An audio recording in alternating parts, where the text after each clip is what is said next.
At 30,000 feet, Captain Morrison's heart stops. He collapses over the controls, dead. First Officer Chen can't fly alone. 187 passengers face death.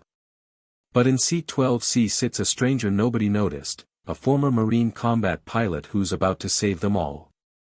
Before you watch full story, comment below from which country are you watching. Don't forget to subscribe for more amazing stories. The oxygen masks dropped like a death sentence, dangling yellow snakes from the cabin ceiling as Flight 447 began its violent descent through 30,000 feet of cold mountain air.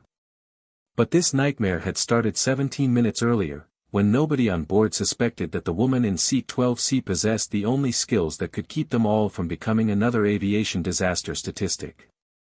Sarah Martinez didn't look like someone who could save 187 lives. She looked tired.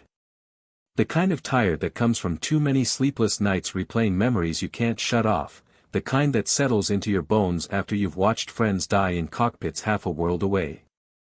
She was traveling from Denver to Seattle in worn jeans and a faded green jacket, her dark hair pulled back in a simple ponytail, her hands wrapped around a paperback thriller that she wasn't really reading.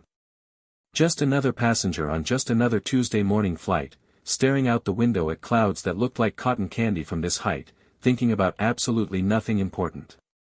The flight attendant who served her coffee didn't know. The businessman in 12B who smiled politely when she let him have the armrest didn't know. The young mother across the aisle who noticed the eagle, globe, and anchor tattoo peeking out from under Sarah's sleeve when she reached for her bag didn't know either, though she did lean over with that particular smile Americans reserve for people in uniform. "Thank you for your service," the woman said, bouncing a fussy toddler on her knee. Her voice carried that mix of genuine gratitude and curious interest that Sarah had heard 1,000 times since leaving active duty 3 years ago. Sarah nodded with the same polite half-smile she always used. "Just did my job, ma'am."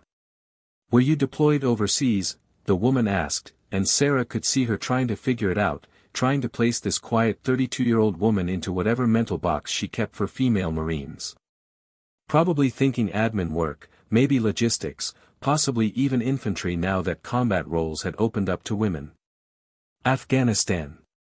2 tours, Sarah said, keeping it simple, keeping it vague. She never volunteered more than that. Never mentioned the cockpit, never mentioned the missions. Never mentioned the nights she brought damaged aircraft back to base on one engine and a prayer, with wounded Marines bleeding out in the cargo bay behind her, with surface-to-air missiles lighting up the darkness like deadly fireworks. "Wow, that must have been intense," the woman said. "My cousin was in the Marines. He worked in supply or something like that. Said it was tough but rewarding." "It was both those things," Sarah agreed, and let the conversation die there. She was good at letting conversations die. The woman went back to her baby, and Sarah went back to pretending to read her book, and that would have been the end of it on any normal flight. Just another veteran flying commercial, just another person with a past they didn't advertise, just another passenger trying to get from point A to point B without drama. Except this wasn't going to be a normal flight. Captain James Morrison had been flying commercial aircraft for 23 years. He'd logged over 15,000 hours in the air, flown through hurricanes and ice storms, landed planes with blown tires and failed hydraulics, and handled every emergency the FAA manual could throw at him with textbook precision. He was 56 years old, in decent shape, watched his cholesterol, played golf on weekends. His last medical exam 4 months ago had cleared him without any red flags. He had a wife named Patricia, 2 grown daughters, and a grandson he kept photos of in his flight bag. He was planning to retire in 9 years, maybe by that cabin in Montana he'd been dreaming about. He was also, at this exact moment, having a massive heart attack at 30,000 feet. It started as pressure. Just pressure in his chest, like someone had placed a heavy weight there. Morrison shifted in his seat, trying to ease the discomfort, thinking it was maybe something he ate, maybe that breakfast burrito from the airport had been a mistake. The Boeing 737 was cruising smooth and steady over the Rockies, autopilot engaged, everything running perfect. First Officer Danny Chen was handling communications with Denver Center, his voice calm and professional as he confirmed their altitude and heading. Just another routine flight. Then the pressure became pain. Real pain, the kind that makes your vision blur and your breath catch. Morrison's left arm went numb. His jaw started aching. Cold sweat broke out across his forehead. He'd done the training, sat through the medical seminars, watched the videos. He knew exactly what was happening to him. "Danny," he managed to say, his voice tight. "I need you to take the aircraft." Chen looked over, saw the color draining from his captain's face, saw the way Morrison was gripping his chest, and felt his own heart start racing. "Sir. Are you okay?" "Take the aircraft," Morrison repeated, and then the pain became agony, became a crushing weight that felt like his entire chest was collapsing inward. He tried to reach for the radio, tried to tell Chen to declare an emergency, tried to do something, anything, but his body wasn't responding anymore. The world started going gray around the edges. "Captain Morrison." Chen grabbed the controls, his training kicking in even as panic threatened to overwhelm him. "Captain." Morrison slumped forward against his harness, unconscious, his full weight pulling against the straps. His foot slipped off the rudder pedal. His hand fell from the throttle. In the span of 15 seconds, the most experienced person in the cockpit had become dead weight. Chen's mind raced through his emergency procedures, but nothing had prepared him for this specific nightmare. He was 31 years old, had been flying commercial for 6 years, and he was good at his job.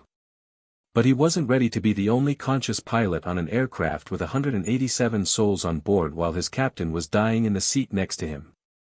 "Denver Center, United 447, we have a medical emergency in the cockpit," he said into his radio, fighting to keep his voice steady. "Captain is unconscious. Requesting priority handling and medical assistance on landing."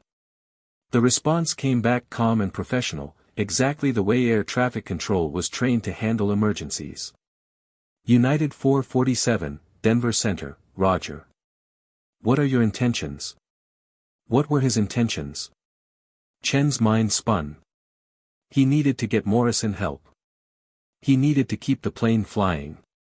He needed to prepare for an emergency landing. He needed to alert the cabin crew. He needed to do 10 things at once and he only had 2 hands and 1 brain and his captain was dying right next to him. 447 requesting priority vectors to nearest suitable airport, Chen said. "I need to attend to the captain. Aircraft is stable but I need immediate assistance." He jabbed the call button for the senior flight attendant, 3 quick jabs, the emergency signal.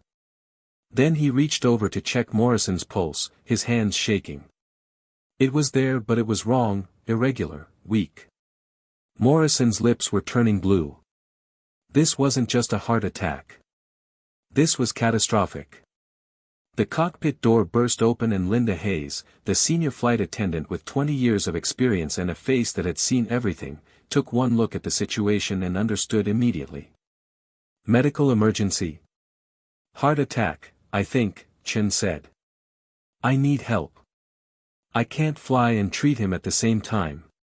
Hayes was already moving, already pulling Morrison's shoulder back against his seat, already checking his airways.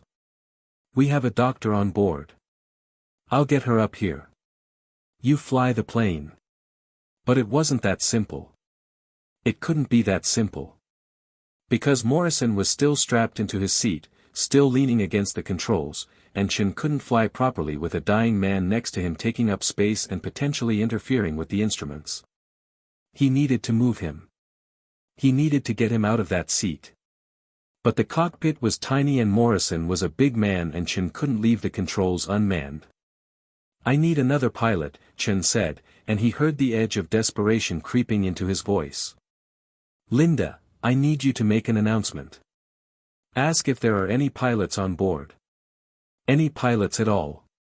Military, private, anything. I need help now." Hayes nodded and disappeared back into the cabin.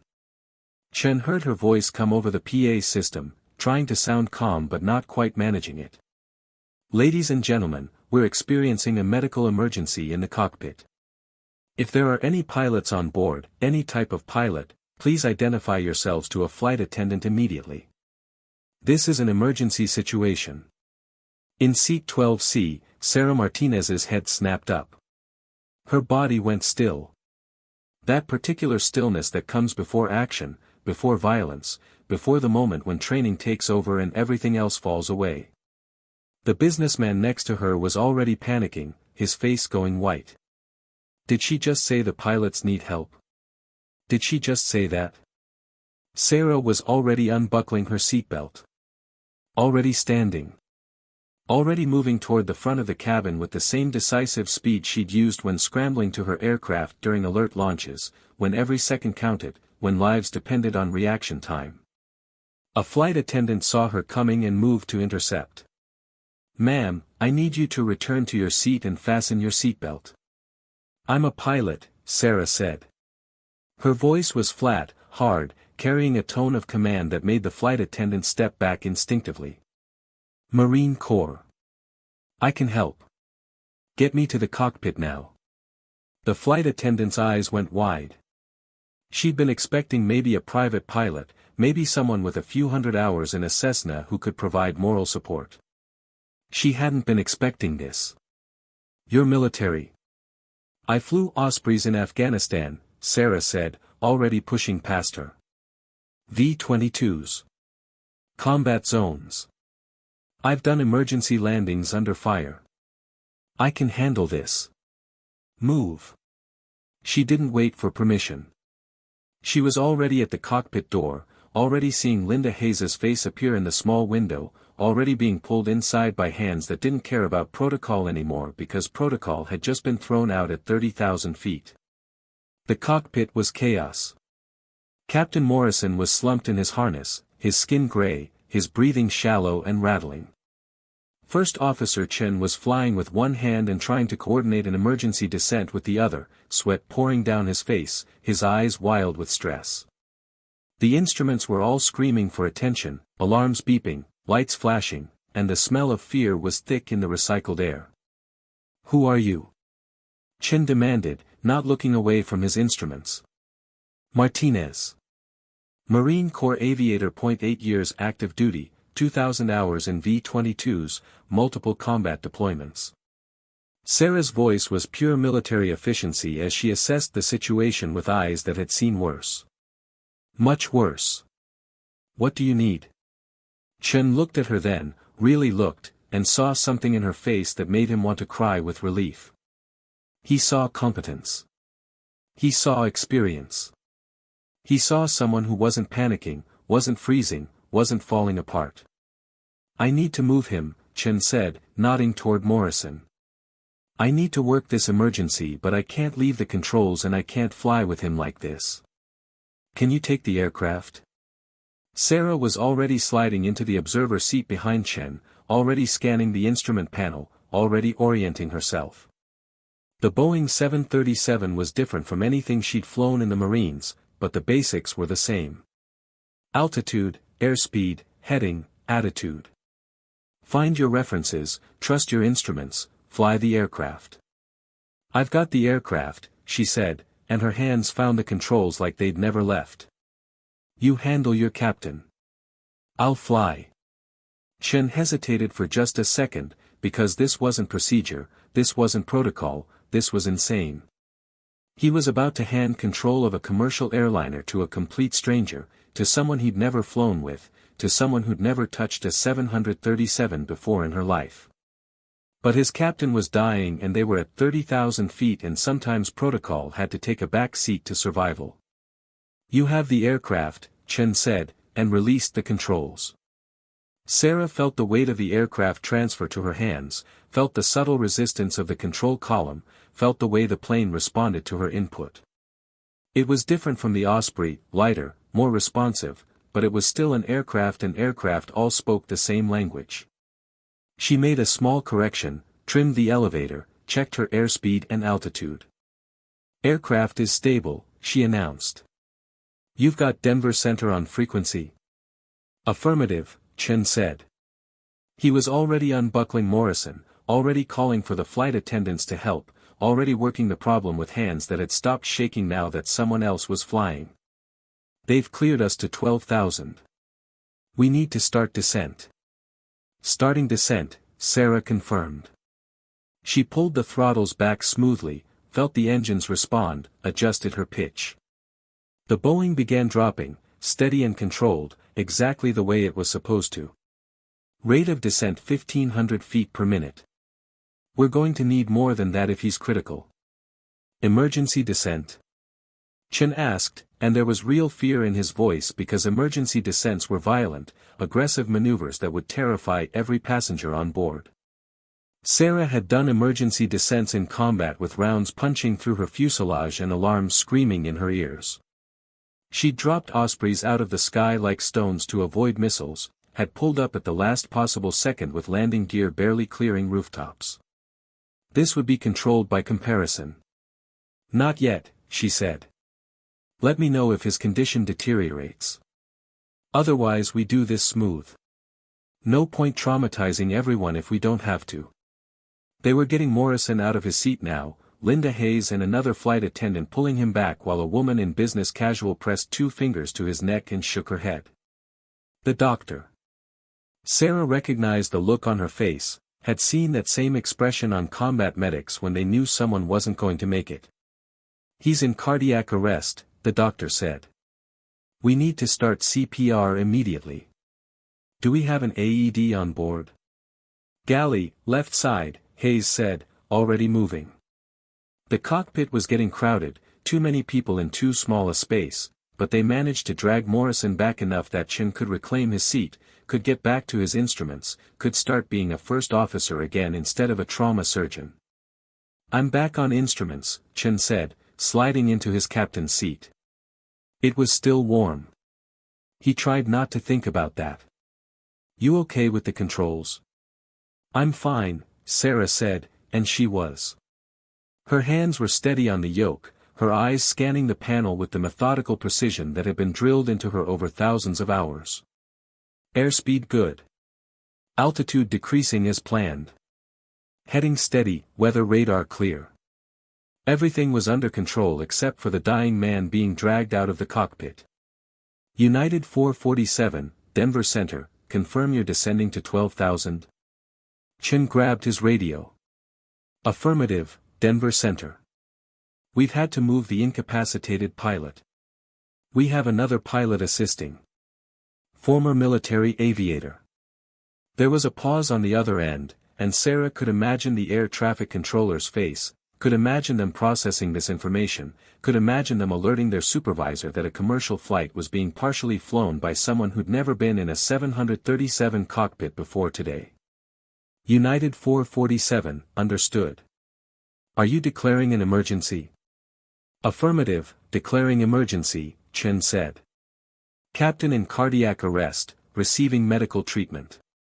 Request vectors to nearest airport with medical facilities standing by.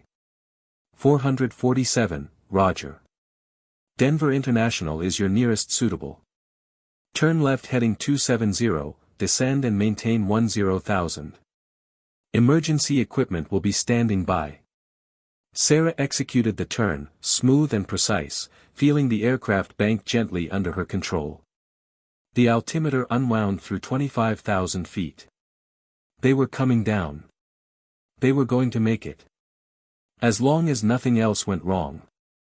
In the cabin behind them, 186 passengers were experiencing various stages of panic. Some were crying. Some were praying. Some were gripping their armrests so hard their knuckles had gone white. The young mother from seat 12D was holding her toddler and trying not to scream, trying to be brave for her baby, trying to believe that everything was going to be okay even though the oxygen masks had deployed and the plane was descending and she'd heard that announcement about needing pilots. The businessman from 12B was on his phone, trying to call his wife, getting no signal. An elderly couple in row 15 were holding hands, married for 52 years, thinking this might be how it ended. A college student in row 8 was live tweeting the whole thing with shaking hands, because if you're going to die you might as well document it for social media. But they were wrong about dying. Because up in the cockpit, Sarah Martinez was doing what she'd trained her entire adult life to do. She was flying through an emergency with ice in her veins and steel in her spine, making it look easy because she'd done harder things in worse conditions with more lives on the line. "Coming through 15,000, she announced. "How's our patient?" Chen glanced back at the commotion behind them. Morrison was on the floor of the small galley area just outside the cockpit, the doctor performing chest compressions while Linda Hayes held the AED paddles ready. It looked desperate. It looked bad. "Still in arrest," Chen said quietly. "I don't know if he's going to make it." "He doesn't have to make it," Sarah said, her voice hard. "He just has to survive until we're on the ground. That's all we need. 20 more minutes and this is someone else's problem. Focus on that." It was a very Marine Corps way of looking at things. Break the impossible problem into smaller, manageable pieces. Don't worry about winning the war. Just win the next 5 minutes. Then win the 5 minutes after that. Chen found himself nodding, found himself breathing easier, found himself remembering his training instead of drowning in panic. "Right. Okay. I need to configure for landing. You ever use flaps before?" "Not on a 737, Sarah admitted. "Show me which switches and I'll do what you tell me." It was crazy. It was completely insane. But it was working. Chen started calling out instructions and Sarah started following them, and together they began preparing the aircraft for an emergency landing that neither of them would ever forget. Speed brakes armed. "Flaps 5. "Flaps 5, Sarah confirmed, throwing the lever. She felt the aircraft's handling change slightly, felt the drag increase, adjusted her power accordingly. "Coming through 12,000.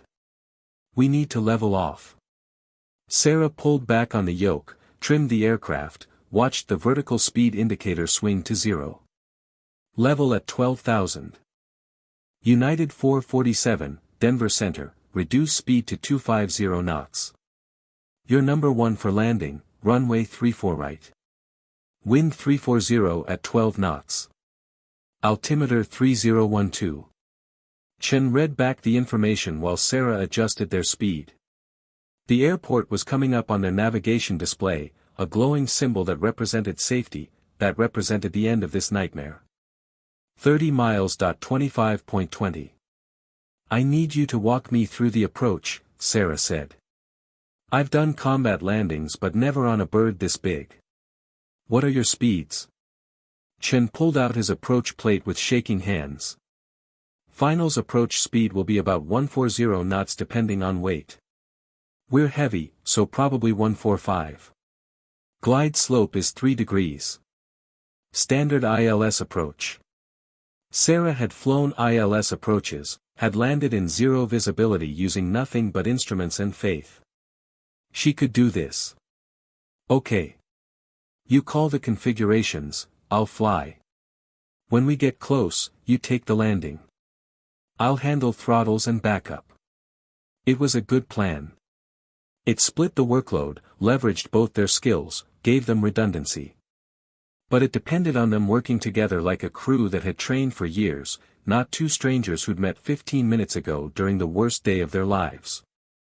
447, turn left heading 340. Descend and maintain 8,000. You're cleared for ILS approach runway 34 right. Sarah executed the turn and began descending again. The terrain was rising up below them, the Rocky Mountains giving way to the plains, Denver sprawling out in the distance with its airport visible even from here, a massive complex of runways and terminals that looked like sanctuary. "Gear down," Chen commanded. Sarah found the gear lever, threw it down. She heard the mechanical grinding as the landing gear extended and locked, felt the aircraft slow and shudder slightly. 3 green lights appeared on the panel. "Gear down, 3 green. Flaps 15. Flaps 15. They were coming down through 6,000 feet now, lined up on the runway, following the electronic glide slope with precision. Sarah's hands moved with the calm efficiency of someone who'd done this 1,000 times before, even though every cell in her body knew this was different. This was a commercial airliner full of families and business travelers and people who trusted their lives to a dead man and a stranger. Behind them, Morrison's heart suddenly found its rhythm again. The AED had shocked him twice and the doctor's compressions had kept just enough blood flowing to his brain, and somehow, impossibly, he gasped and his eyes fluttered and he was back. Barely, hanging on by a thread, but alive. "We've got him back," the doctor shouted. "Pulse is weak but it's there." Chen felt tears sting his eyes but he blinked them away. No time for that. Still had to land, still had to finish this. Coming up on 3,000 feet, flaps 25. Flaps 25. Sarah watched the runway growing larger in the windscreen. She could see the emergency vehicles already positioned alongside it, fire trucks and ambulances with their lights flashing, ready for disaster. But there wasn't going to be a disaster. Not today. Not on her watch. 2,000 feet. Final flaps. Final flaps. 447, you're cleared to land runway 34 right. Wind now 350 at 15 knots. Emergency equipment standing by. Chen took a deep breath and reached for the controls. "I have the aircraft." "You have the aircraft," Sarah confirmed, but she kept her hands near the yoke, ready to take over if something went wrong, ready to catch them if Chen faltered. But Chen didn't falter. His hands might have been shaking but his flying was smooth. He brought them over the threshold at exactly the right speed, exactly the right altitude, exactly the way the manual said to do it. The main gear kissed the runway with barely a bump. The nose wheel came down gentle. He deployed the thrust reversers and the aircraft shuddered as the engine screamed, slowing them down, bleeding off speed until they were just another plane taxiing to a gate. Except they weren't taxiing to a gate. They were being directed to a remote stand where the ambulances could reach them, where paramedics could get Morrison onto a stretcher and into a hospital, where 187 people could get off and kiss the ground and call their loved ones and say they'd survived. "Nice landing," Sarah said quietly. Her hands were still on the controls but her heart rate hadn't changed. Steady at 60 beats per minute, the same as always, the same as it had been when she'd landed Ospreys in firefights with wounded Marines screaming behind her. "Thanks," Chen said. He was shaking now, the adrenaline crash hitting him all at once. "Thank you. For everything. I don't know what I would have done if you hadn't been on board." Sarah didn't answer that because they both knew what would have happened. Chen would have tried his best but he couldn't have done it alone. Statistics would have taken over. Accident reports would have been written. 187 people would have become numbers, statistics, another tragedy in aviation history.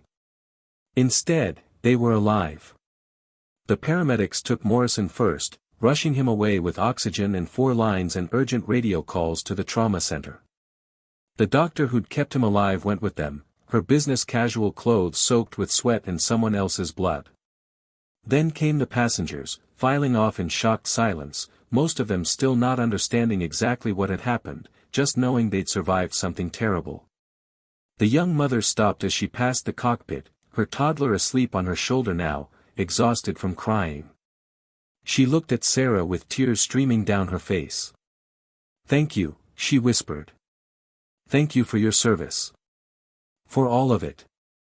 Sarah nodded, accepting the gratitude the way she always did, with quiet dignity and no unnecessary words.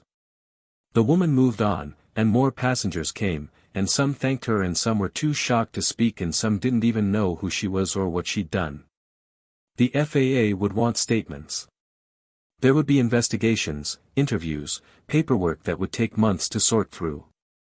Chen would be cleared of any wrongdoing because he'd followed procedure, because he'd declared an emergency, because he'd done everything right.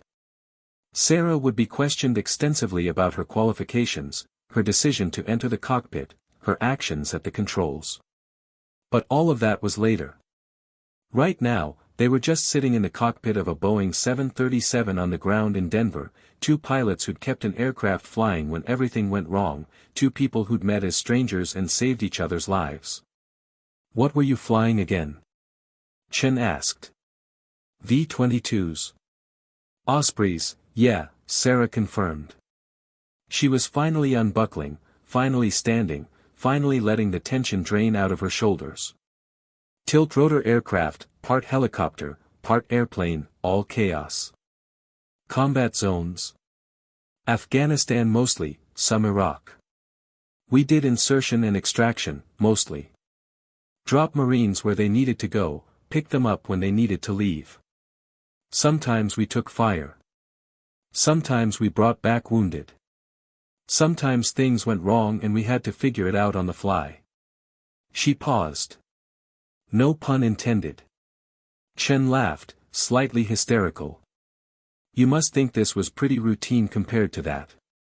Different kind of pressure, Sarah said honestly. In combat, you expect things to go wrong. You're already keyed up, already in the zone. This was just supposed to be a normal flight. I was reading a book.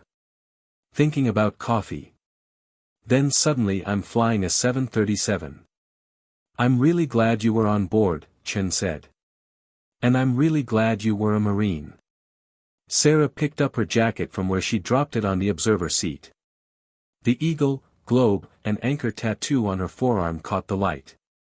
Semper Fidelis. Always faithful. She'd gotten it after her first deployment, young and proud and certain she'd stay in the Corps forever. She'd left after 8 years because the nightmares got too bad, because she couldn't stop seeing the faces of the Marines who didn't make it home, because flying had stopped being about duty and started being about survival. She'd thought she was done with emergencies, done with life or death decisions, done with the weight of other people's lives on her shoulders. But apparently, she wasn't done yet. Just did my job, she said, the same word she'd used with the young mother, the same word she always used. Humble. Quiet. Not seeking glory or recognition. But as she walked out of the cockpit and into the terminal where airline executives were already gathering, where news cameras were already being set up, where her life was about to get very complicated very quickly, she allowed herself a small smile. Because for the first time in 3 years, the nightmares had lost their power. For the first time since leaving active duty, she felt like maybe all that training, all that sacrifice, all those years of service had been worth something more than just the memories that kept her awake at night. She'd saved them all. Every single one. And tomorrow morning, when Captain James Morrison woke up in a hospital bed with his wife holding his hand and his daughters crying with relief and his grandson asking when Grandpa could come home, he would owe his life to a woman he'd never met. To a passenger in seat 12C who nobody suspected was anything more than just another veteran, just another former Marine who'd served her country and moved on with her life. But Sarah Martinez had never really moved on. She'd just been waiting. Waiting for the moment when her training would matter again, when her skills would be needed again, when she could prove to herself that she was more than just a person haunted by the past. And at 30,000 feet, over the Rocky Mountains, on a Tuesday morning in October, that moment had finally come.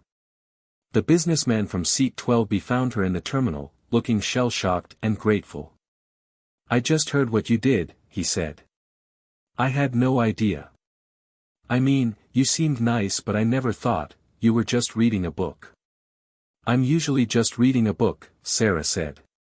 She was tired now, bone-deep tired, the kind of tired that comes after adrenaline fades and reality sets in. Today was different. "You're a hero," the man said earnestly. "A real hero." Sarah thought about that word. Hero. It was what people called you when you survived, when you came home, when you did your job and didn't die in the process. But the real heroes were the ones who didn't come back, the ones whose names were on memorial walls, the ones who'd given everything and never got thanked because they were gone. "I'm just a pilot who happened to be on the right flight," she said. That's all. But she knew that wasn't quite true. Because there was no such thing as coincidence, no such thing as luck, no such thing as randomly being in the right place at the right time. Everything in her life had led to this moment. Every hour in the cockpit, every emergency procedure memorized, every combat mission survived, every night lying awake wondering if she'd ever be able to use those skills again. The universe had put her on Flight 447 for a reason. And when the call came, when the crisis hit, when lives hung in the balance, she'd answered the same way she always had. With courage, with competence. With the quiet confidence of someone who knew exactly what they were doing, even when nobody else did. The news would call it a miracle. The passengers would call it luck. The FAA would call it an irregular event that warranted extensive review. But Sarah Martinez knew what it really was. It was training. It was preparation. It was years of pushing herself beyond limits, of mastering skills most people would never need, of being ready for the moment when everything went wrong. It was being a Marine. Semper Fidelis. Always faithful. Even at 30,000 feet, even in a cockpit she'd never flown, even when a stranger's life depended on her keeping it together, she'd stayed faithful to the oath she'd taken so many years ago. To protect.to serve.to never leave a fallen comrade.